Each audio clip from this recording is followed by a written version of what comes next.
Section 4.2, the periodic table. The periodic table is the most important tool that's in any chemistry lab, classroom environment. You'll learn throughout this summer course here that the periodic table has a ton of information in a little itty-bitty amount of space. So let's learn just a little bit about the periodic table. So first, periods. Periods run horizontally, so that's left to right. So for instance, here's period 4. Okay, and they are numbered 1, 2, 3, 4, 5, 6, 7. All right, just to let you know, just as it's shown here, these two belong right there. All right, and we'll talk about that later. And these are the lanthanides, because it starts with lanthanum, and the actinides, because it starts with actinium. All right, now groups run vertically, so the groups run up and down, and they're numbered 1 through 18, and we'll stick to that 1 through 18 because that's sort of the newer convention. It used to be 1A, 2A, and then 3A through 8A, but they sort of did away with that. So 1 through 18, so it's 1, 2, 3, 4, 5, 6, 7, 8, 9, 10, 11, 12, and then 13 through 18. I'm not going to count them all out. All right, so the lanthanides and actinides belong between groups 3 and 4. Okay?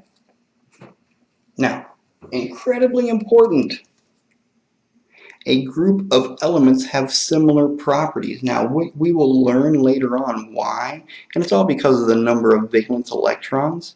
And, you know, that doesn't really mean anything to you right now, but later on it will. Right?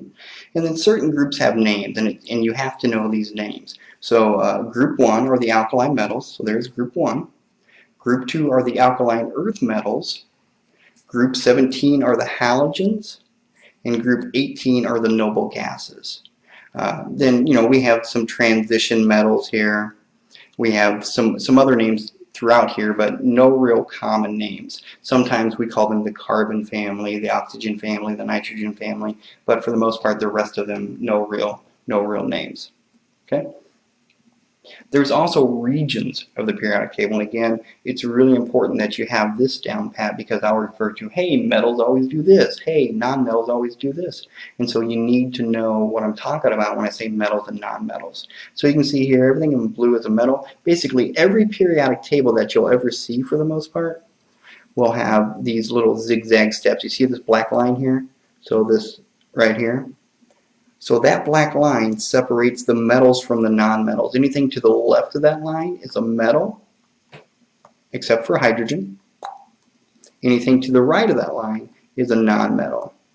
Now, sometimes hydrogen acts like a metal, sometimes it acts like a non-metal, but you can think of it as a non-metal most of the time.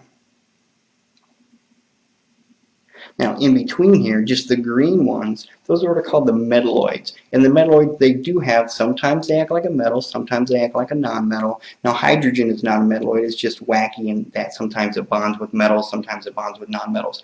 Metalloids are just, if I do, let's say silicon, for instance, we can make silicon act like a metal into where it will allow electricity flow across it. Then we can also make it act like a non-metal. Well, now it's not going to allow electricity to flow across it. So just stuff like that metalloids do.